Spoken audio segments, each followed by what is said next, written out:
The broadcast is now starting. All attendees are in listen-only mode. Hello, good morning, good afternoon. We're in our section 1705, Ask the Expert Consultants Chat, Office Ergonomics and Facility Planning with Ergonomics for lead. Next slide, David. Okay, whoops, just a second, it failed, hold on. Oh, there we go, good. Yeah, I'm good now, thank you. Thank you. This webinar are recording, and the next in the end of the mega section of the IFMA FMCC, we are with these sections recorded in our website. Please use the question box in the right side of your screen to ask some questions for the presenters. Next slide, please. This is a vision and the mission from the FMCC group. Next slide, please. And this is how we can FMCC can help us. Ask the expert, online education research, locate a speaker, find a consultant by location and expertise. Next slide, please. This is our sponsors. In SNS, Greg Moore Group, Daikin, and GFMA, and Ishar. Next slide, please. Today, as we talked, we are celebrating the World FM Day. This is a mega event by FMCC and IFMA. Next slide, please.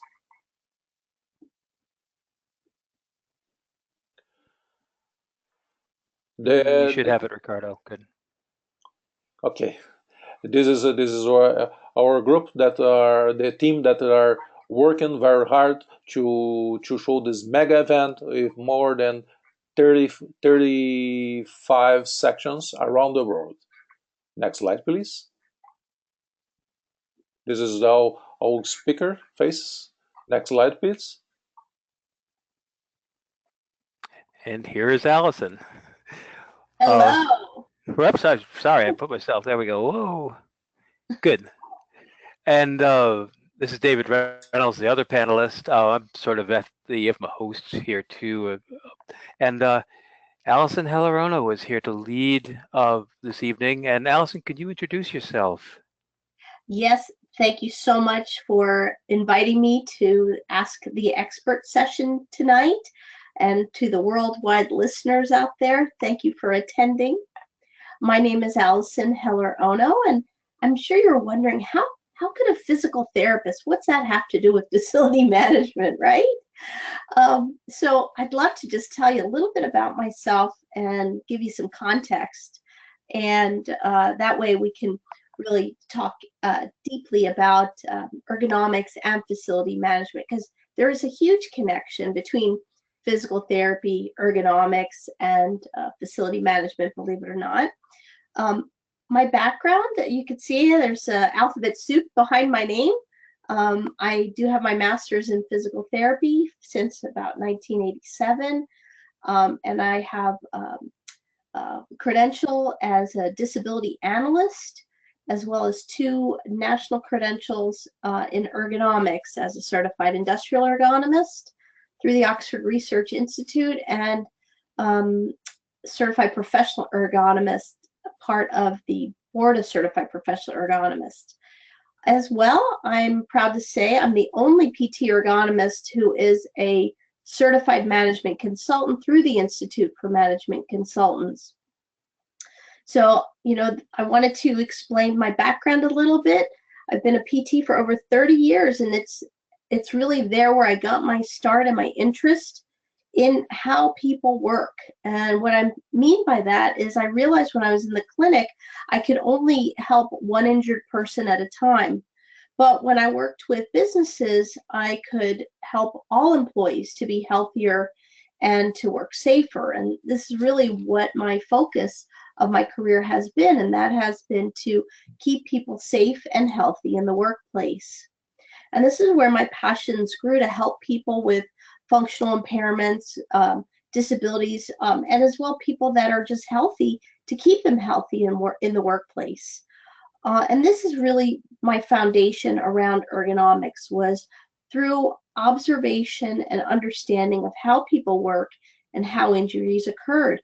And I was asking the question, why do so many people get hurt at work, and why can't employers do more to prevent injuries?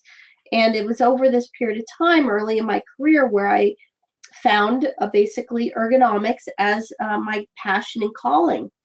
And I'll describe ergonomics as, to me, the relationship between you and your work environment.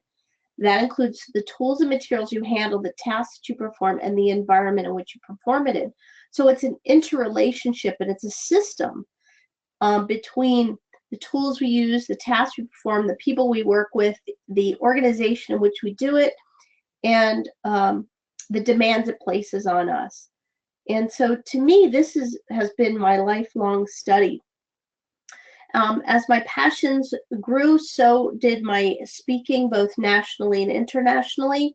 I published my first book in 1999, hard to believe, such a long time ago, and that was Your Guide to Developing an Ergonomics Process. And that was written out of experience with clients, helping them to integrate ergonomics at an organizational level, which is basically what has become my area of expertise, and that is applying ergonomics within and through the organization to drive change.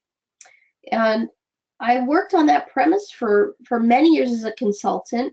And then in 2007, I had an opportunity to go to work for a large government agency, the County of Monterey, from 2007 to 2014, where I was able to implement and design and manage an ergonomics process for the county, which was about 5,000 employees.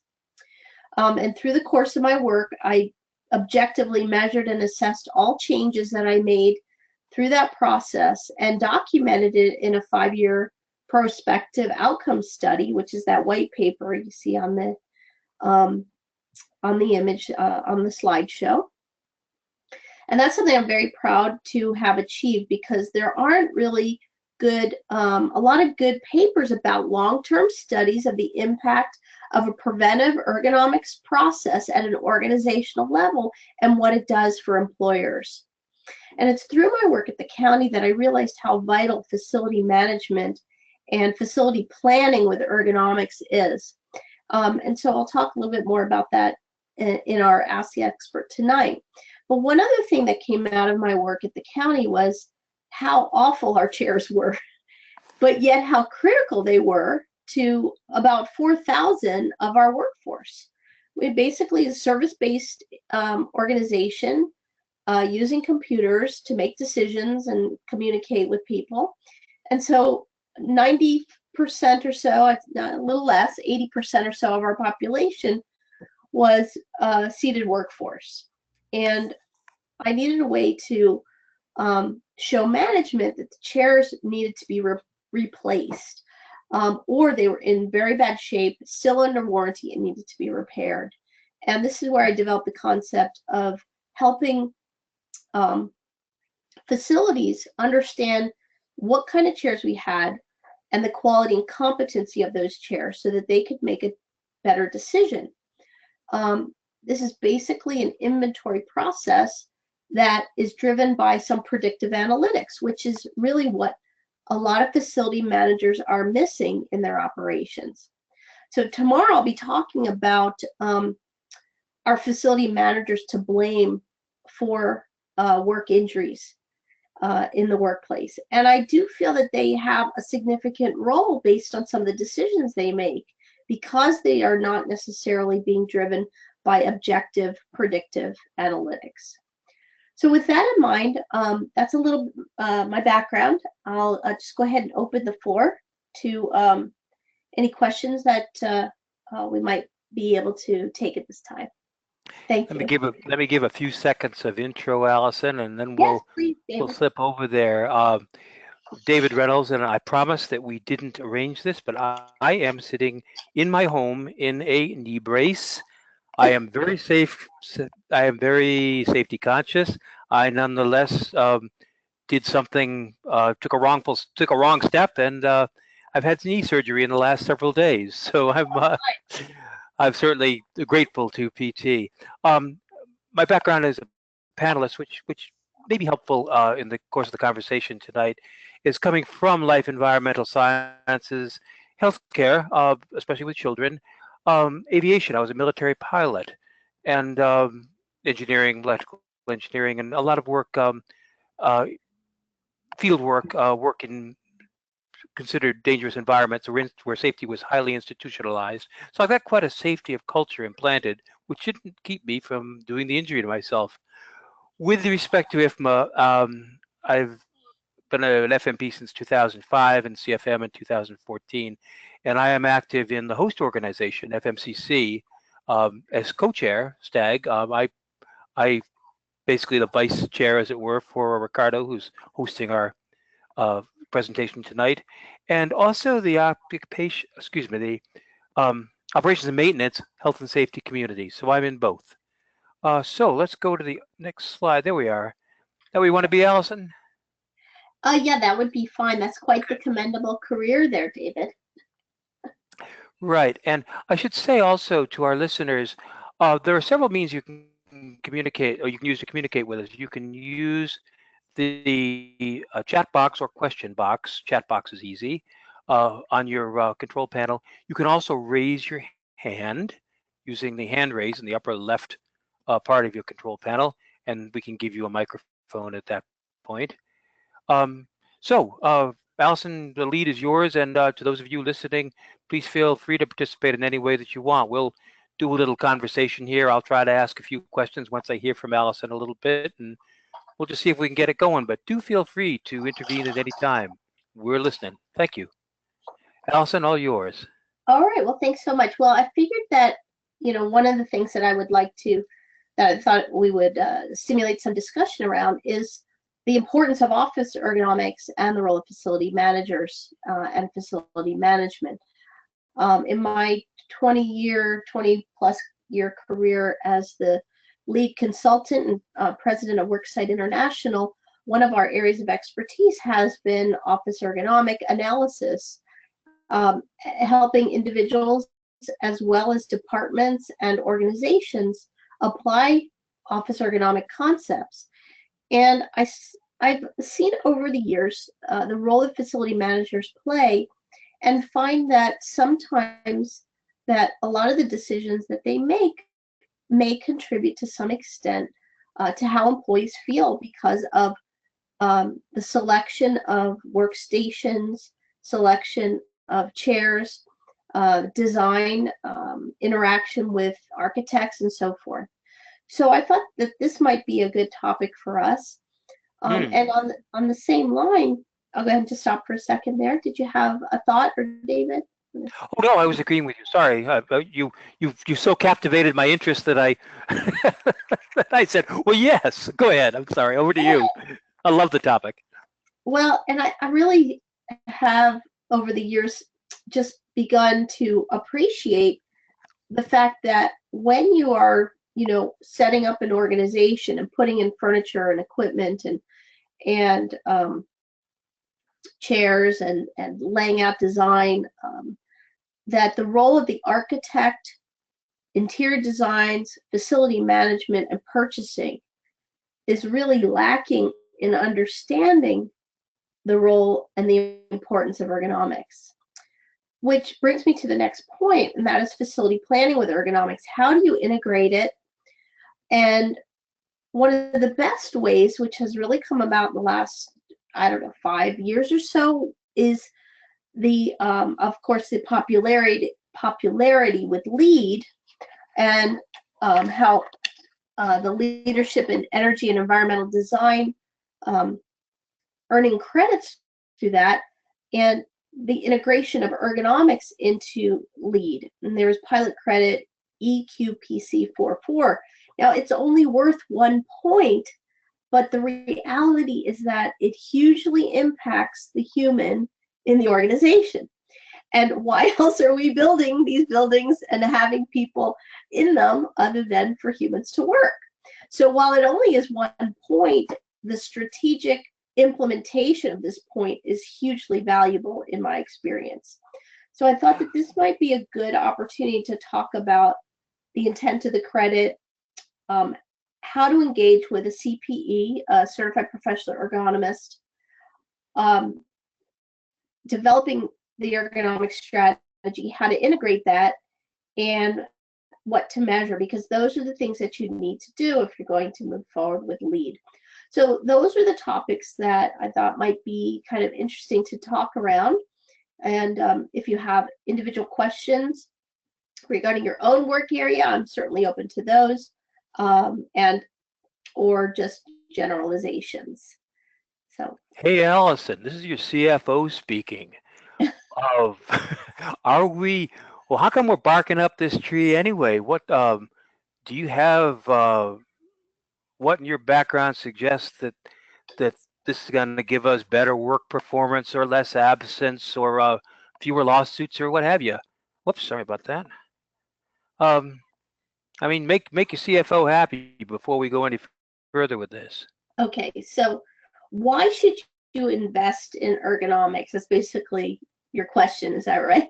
Yeah, and discarding happiness for the moment. Of course, I'm very concerned with employee well-being and you know, and the general comfort and productivity that arise from that. I mean, those are important concepts in IFMA and FM.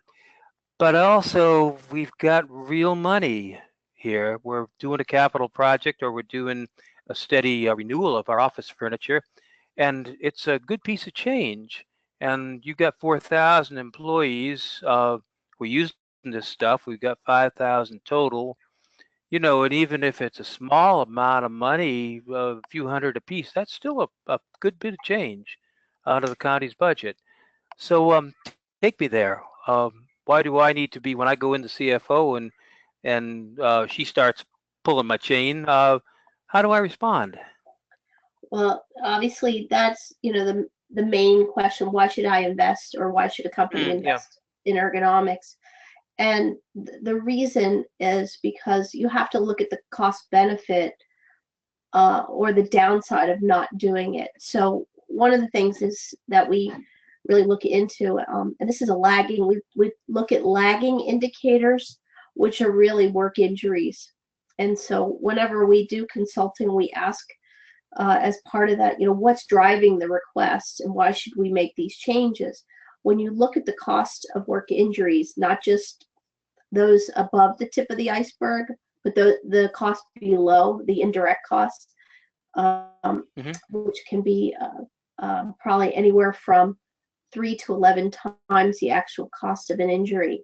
So in the state of California, for example, the cost of a typical repetitive motion or cumulative trauma type injury, the average cost is around $48,000 per case. And these are actually quite common, you know, as far as musculoskeletal injuries go. Now, that only includes the medical and indemnity or lost time costs. If you look at the indirect costs, like I said, it could be up to 3 to 11 times that. So we're talking about sometimes $250,000 or more for these types of injuries when people don't get back to work. And the injury could really have been caused by an inappropriately set fixed height work surface, or working at a counter that's a built-in casework that has no leg room, that results in awkward forward reaching for the employee to access their keyboard and pointing device, or the surface being set too low because all surfaces in that organization have been set at let's say 28 inches, or the opposite, where it's all of them are set at 30 and a majority of the employees are 5'5" and less, or less in height. So when you look at cost benefit and why to invest, a good place to start is looking at work injuries. lost time associated with those injuries and the total investment that you're spending on your workers' comp. Not your premiums per se, but the average cost of your claims. And the more claims you have, the more your premium will be, or the more you're going to spend to manage those. So ergonomics helps identify the root cause of a lot of those musculoskeletal disorders. And in my experience, one of the most important root causes is in a seated work injury is the chair. And this is really what was driving a lot of my my interest in developing that chair inventory program. So to answer your question, Mr. CFO, the lagging indicators are the best thing to look at, and that's what we can prevent. So in my experience from working at the county for 5 years, from doing a proactive preventive approach, where you evaluate individuals one-on-one to evaluate for their risk factors and exposures, 95% of those employees participating in a preventive approach will, who may be symptomatic, will never go to claims. Interesting. Yeah, so that results in a savings approximately of 10 to 1. For every dollar you invest in ergonomics, you can save up to $10. That's what our study showed over 5 years. Now, other studies have showed $3 saved for every dollar invested. So it's somewhere between that. So it's a hefty chunk of change. And how about on the leading indicators side? In other words, how do we know that the losses we're experiencing, say, let's just keep the conversation at chairs and seated injuries. How do we know we're doing the right thing? Is there any way we can look ahead with leading indicators and kind of judge how well we're doing in advance of having to rely on the lagging indicators and pay the bill?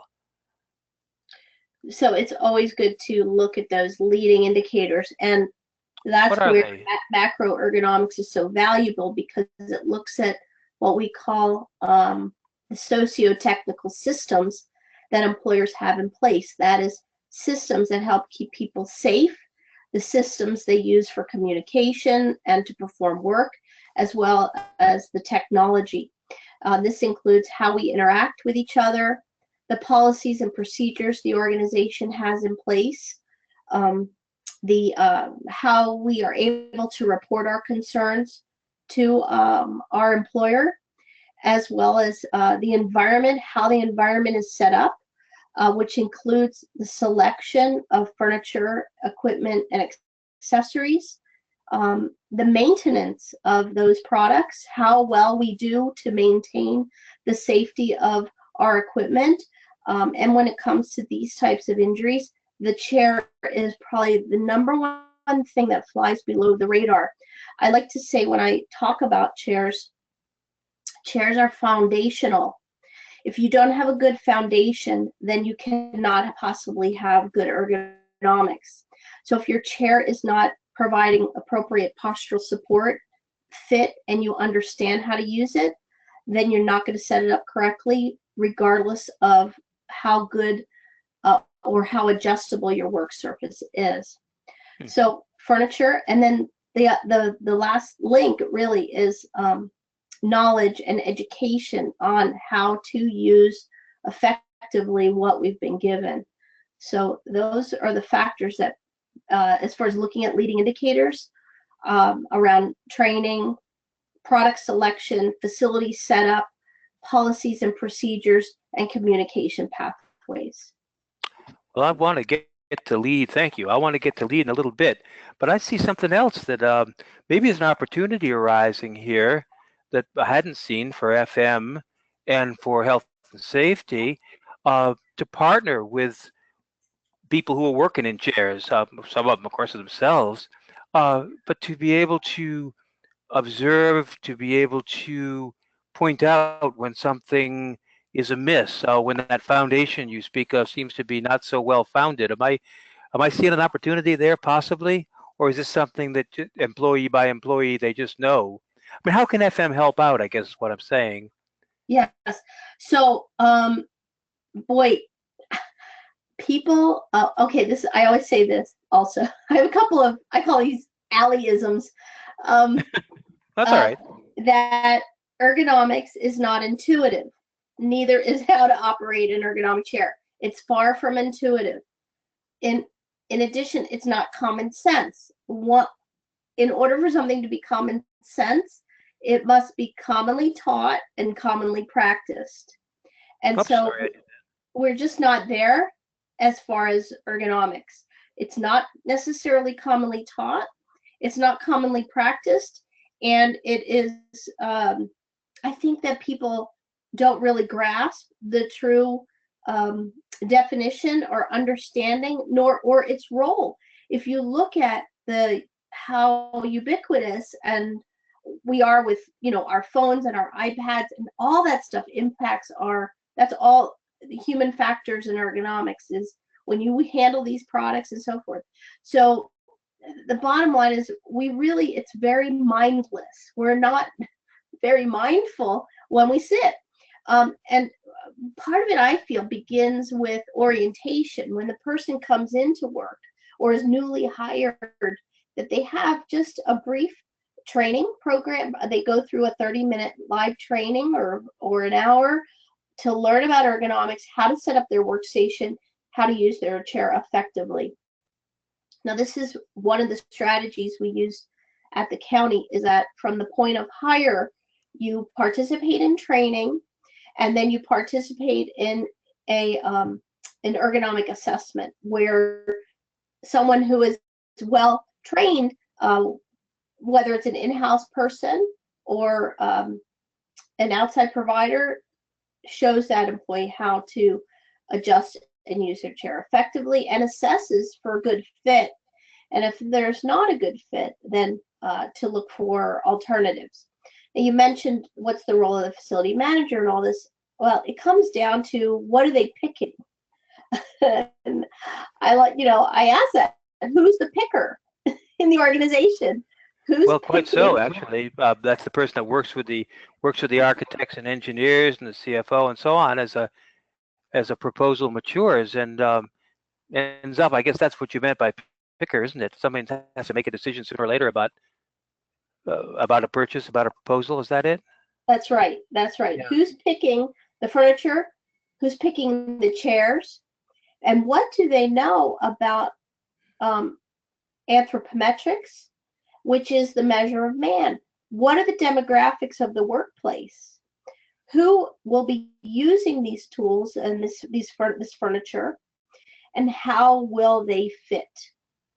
And this is the crux of the missing link, I think, is that facility managers, I don't know if they have an underlying knowledge base around anthropometrics. I know that architects don't necessarily have a strong background in that.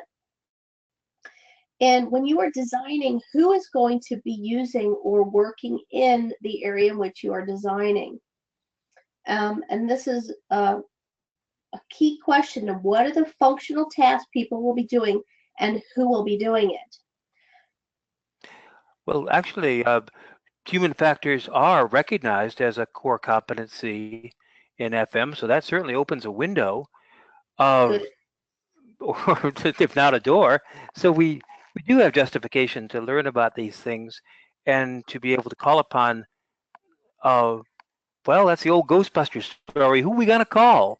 I mean, you're not everywhere, and of course, every salesperson has given us a darn good reason that their product line is where we ought to be going, and so it's come down to the operations departments really are getting ready to get furniture, and we and the C-suite of the pickers.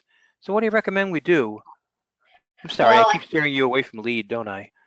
We'll get to that okay. in a second.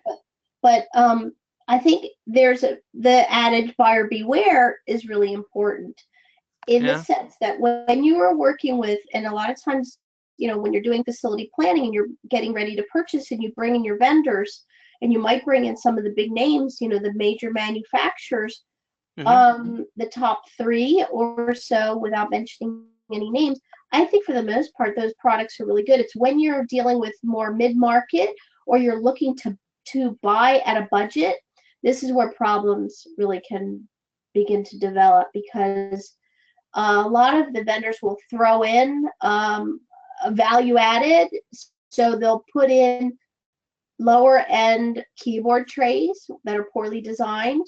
They will put in chairs that don't necessarily have the features that you should be looking at. And so it's really all comes down to what you want to spend. And in the long run, investing in a good chair, it pays back, thousands of dollars per person in productivity and health. That's the bottom line. Well, out comes the XL then, because it sounds like on the Who You Gonna Call that someone with experience not unlike your own. Are you one of a kind, or how do we make an identification?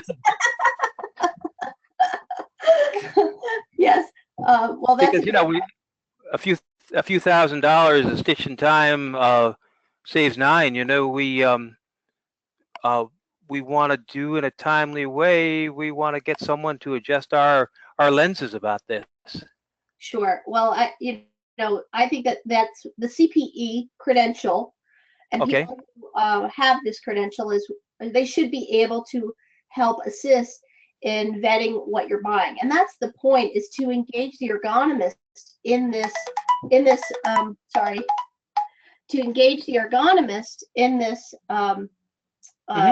decision-making process. And often, when we're brought in after the fact, when all the furniture's been installed, and people are saying, I don't like my chair, or I can't get it to fit right, or the surface is too high, or this keyboard tray's not working, or the monitor doesn't adjust properly. That's too late. Then it has to be all proactive. Then it has to be all reactive.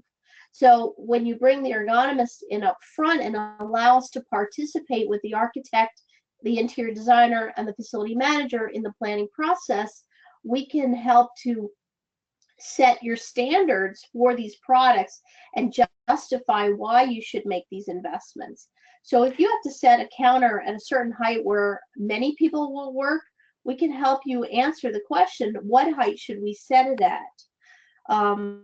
If you have to design a closet where storage and inventory will be, or you have to set up a warehouse, we can help identify the best, access for people to be safe in reaching or lifting things. So it's always better on the front end there to engage with the ergonomist. And we really did get through the lead part, didn't we? Contextually. Would you like to look at the slides ahead? The drawings were about 8:35. We're a little past the half hour, so we've got some time yet to chat. Want me to go ahead? Yeah, because let's look at the first one. Okay, there you go. All right, this is a drawing. I love this project because this is just epitomizes everything I've been talking about.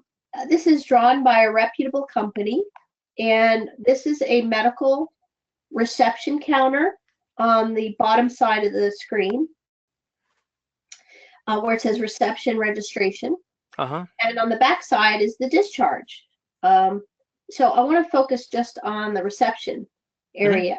And now, what do you know about receptionists? What is the task that receptionists do in a health clinic? Interrogation. Oh, sorry. So, well, they're meeters and greeters. That's right. They greet the customer, the patient. They take your medical information, right? They might exchange some money, so there might be some cash, and they enter information into a computer. Now, one of the things that occurs, actually 2 things, okay? First, there's desk tasks, and then there's computer tasks. Okay. When it comes to posture, we do not work in the same posture for these types of tasks. The other activity is forward leaning and reaching across the counter to interact with the client or the patient. Right. So if you look at the the depth of that workstation, you see that 2'6", so that is 30 inches deep. And one of the problems with a traditionally designed straight counter like this, which is built-in casework, is that it's set at a fixed height and a fixed depth. When we reach across the counter, typically you see the counter has a shelf above it, so the employee has to reach up and above. They have to reach basically probably more than 30 inches. Okay. And basic arm length for safe reaching zone is probably 18 inches, no more than 24. Go back to the other one. Oh, sorry. Did that by magic. Wait a minute, it's complaining. Just a second. We seem to have we have a rebellion here. Okay, good, we're back. So in general, we've got reaching, we've got desk work, paper processing, and computer tasks. And all three of them require different postures and positioning. But yet we have one fixed height counter. Okay, so already you've created a scenario where everyone is assumed to be able to work at the same fixed height, which is, I don't think the height of the counter is shown there, but it's probably set at about 30 inches fixed height. You have the forward reach across the counter. You have limited space there at each area. And so this is where the problem comes in. You've got 4 different people working who have different statures at each location, performing multitasks when the surface itself is only designed really for one particular task. And that task, excuse me, that surface is probably too high for all of those tasks. Now, this is a basic issue that develops all the time with front reception areas. The straight line casework is, in my opinion, problematic for front receptionists. I saw one a few days ago. Yep. And what did you see, David? Basically, the diagram here turned on its side, and I saw a person sort of roosting back behind the behind this long, wide, deep, if you will, counter, and I slid things across, and she slid them back. I don't think either one of us could have reached all the way, and she scrambled about on her roller chair for a while, and then her computer was actually about where it shows here, and she reached up, sort of like as though she were cleaning a gutter to type on the computer. It was I can imagine her doing that all day. Yeah. So one of the things you mentioned was about the sitting posture. So when you can't reach, you're going to sit to the front edge of the chair. She did. Yeah, and that's what you do. You sit all day on the front of the chair, and then you have no support to your back, and that creates problems to your buttocks and under thighs, compression, back fatigue, forward head posture, overreaching, etc. So it sets up a whole cascade of problems just because the surface is too high and the surface is too deep. All right, let's look at with ergonomics.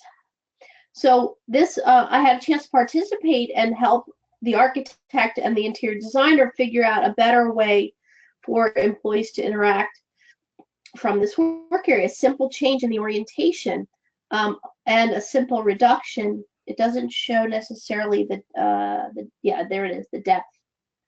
So we were able to get the depth to 18 inches. You see the person at the work counter. So the reach was much less, and you put the computer to the corner so that they can rotate and interact in front of the customer directly, without the overreach above the counter. So we lowered the counter. What we did was put a privacy panel behind that computer, and then keep it open just for that employee interaction with the customer. So a much different orientation, but taking up basically the same space, just using an alternative designed workstation with a small curved radius. I've also seen this here in our fair city at a different hospital. Though I don't hang out in hospitals all the time, but no, it's interesting now that you point out what works, because indeed I have seen this. Yes. Newer facility, I should say, quite a bit newer. This is way more effective. Yeah. And I spent years evaluating. I'm a subject matter expert for Kaiser Permanente, Northern California region. And between probably 1995 and 2004, I evaluated hundreds of people with work injuries, and many of them worked in reception, and was able to help drive this change in looking at the linear design of front reception and implementing sit-stand adjustable height workstations with low counter and curve radius for much better interaction with customers. Good. Well, we're coming up on about 40 minutes past the hour, so we've got a few minutes spare, and anyone who might like to chip in out there is certainly welcome to do so. Hand raise and we'll give you a microphone, or type a little something. But pending anything showing up, Alison, how do you want to put a wrap on this? Do I miss another slide? Did you want to, that's the only one that, there's some questions there. We didn't really hit on lead. If we want to spend a few minutes on lead. Well, executives like lead, that's true. I mean, the C-suite, that's a point, it's a merit badge for them. But you actually did, without officially doing so, you actually did talk quite a bit about each of these sub-topics with the exception of submission. So go ahead. No, I mean, I think that I did through the examples really talk about it. Yeah. But some of the criteria would be, the main intent is to make sure that you improve occupant well-being, and that would be, human health, sustainability, and performance using the integration of ergonomic principles, specifically in the design of workspace for all computer users. And I think that the example we just talked about really epitomizes how the process of engaging the ergonomist in reviewing plans and working with the architect and facility manager is really essential. And there are relevant guidelines that exist for the Business and Institutional Furniture Manufacturer Association guidelines, the ANSI HFES guidelines, and these have all been updated in the last, ANSI HFES has not really been updated recently, but IFMA has. And when you do this, I think, you're just on a much more successful course of action. The other thing is to engage the participants, so end users, in the process. And this is one of the things that my company really is known for, and that is participatory ergonomics, engaging the end user in helping to drive decisions that will result in favorable outcome for all involved in that area. So we ask employees, what's wrong with the current environment, and if you're creating a new environment, we don't want to bring the old problems into the new environment, and I see that happen a lot. So you can really work through a lot of the concerns employees have, what their goals are, along with management, and create change that way.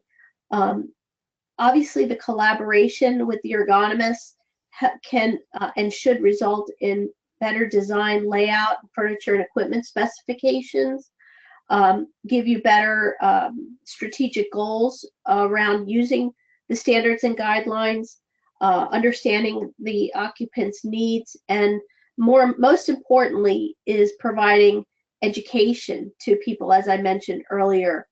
And there's ways to measure the outcome of these activities, which is one thing. Once you submit your for your pilot credit, you need to make sure that you document who you're going to be working with, the ergonomist or a health and safety specialist with ergonomic skills, the written commitment from the owner that they are on board with the ergonomic strategies, and what strategy specifically you will use.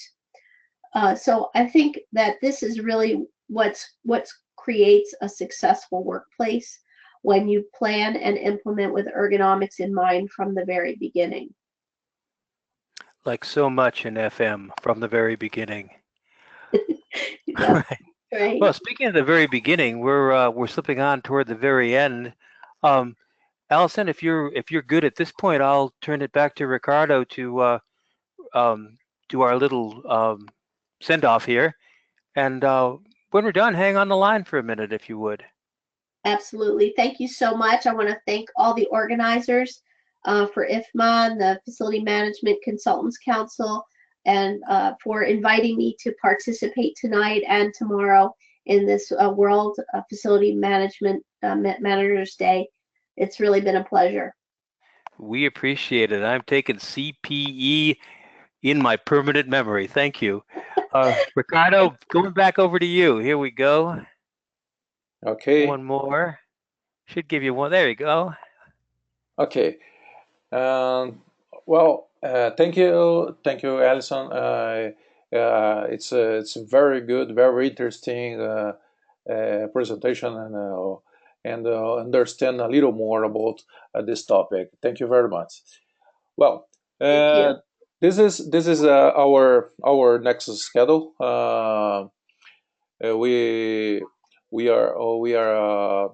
We are having all the schedule in our website, fmcc-workplace.com, and please visit the site to see this the more presentations that we have until Thursday.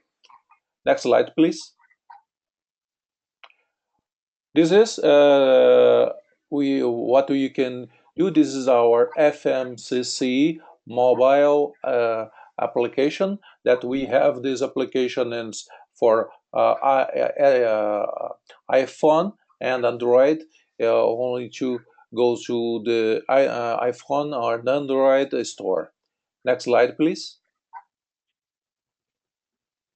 IFMA FMCC stack groups always are looking for volunteers, and volunteers are always welcome. We are always looking for volunteers for webinar presenter, white paper author, and podcast participant, and you can have a stack member as coordinator, supporter, or social media activist. Feel free to contact me, and in my mail, I'm Ricardo Crepaldi. I'm a stag chair. Or visit our website, fmcc.workplace.com. Next slide, please. This is our IFMA councils and communities that we have all the FM world. Next slide, please. Okay, thank you very much for joining us today, and have a great rest of week in our mega section. Bye. Appreciate it much. And let's see, Ricardo, you'll